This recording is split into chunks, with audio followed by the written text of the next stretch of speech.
粵語有本字，彪哥話你知。今期節目同大家介紹粵語本字扯到行個行啊，佢係咁樣寫嘅。用拼音輸入法輸入 G-E-N-G 可以揾到書面語讀羹，喺楚辭《九歌·東君》裏邊有出現。原句係更失係交鼓，蕭中係遙句。東君呢就即係日神。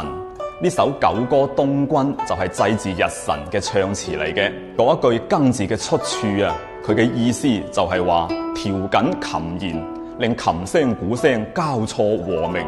敲擊鼓鐘嘅時候啊，哇，個木架咧都震動起身啊！咁呢個更就係緊嘅意思，口語變讀為行。譬如話條繩扯到行，就係呢個行啦。另外攞嚟形容對住幹鬥到底都可以用呢個字嘅喎。譬如話咧，佢哋正一死對頭嚟嘅，平時啊撐到行啊，你哋 get 到未呢？